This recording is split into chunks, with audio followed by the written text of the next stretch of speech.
Where are we going today, Grandpa Bobby? It's an adventure day. Oh, you know how I do love my adventures.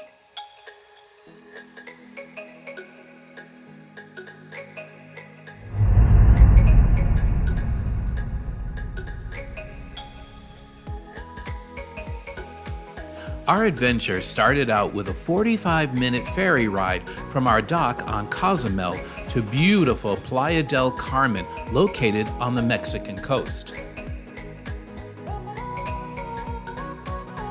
After docking, we met our tour guide and got on the bus for a 1-hour ride to the Mayan ruins at Tulum.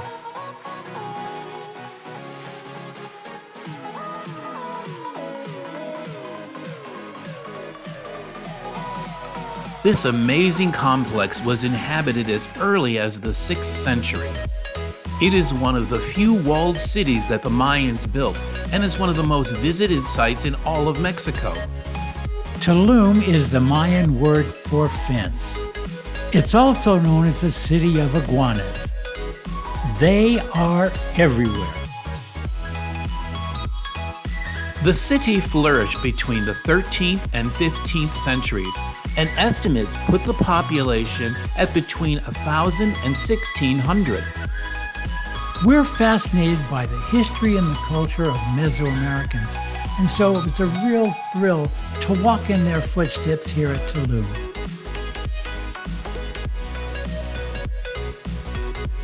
Tulum was the only Mayan city built on the seacoast, and because of this, it became a major trading post for turquoise and jade.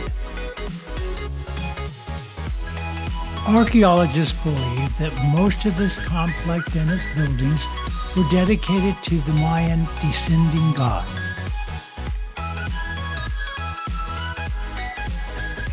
Most prominent among the structures is the castillo, or castle, that is perched on the edge of the cliff overlooking the sea.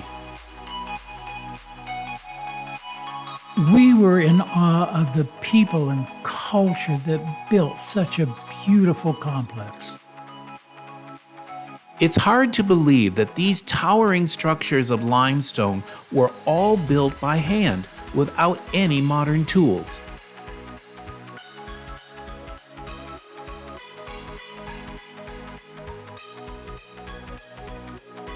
And the view from the complex ain't too shabby itself. Just look at that turquoise water.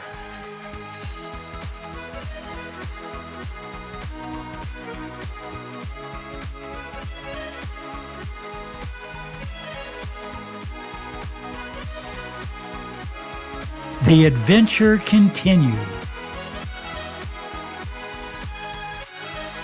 We arrived at Rio Secreto just in time for a quick but scrumptious buffet lunch before we had to suit up in a wetsuit, life preserver, hard hat, and definitely not one of our more flattering outfits.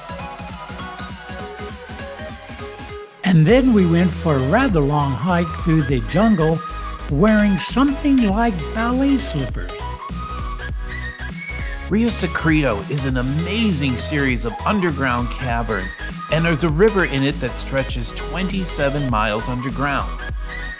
We hiked and we swam for about a kilometer through a magical world of stalagmites and stalactites.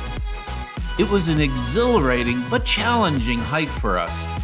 Sometimes we were ankle deep in water, other times we were up to our neck, and sometimes we were even floating freely in the water.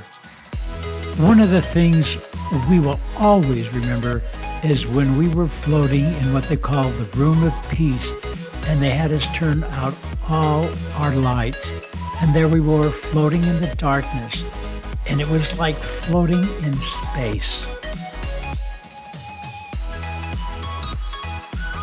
All too soon, it was time for us to hike back to the surface after what was an incredible journey that we'll remember for a long time. We got back to the ship later that evening, and we were still excited because we knew something was coming.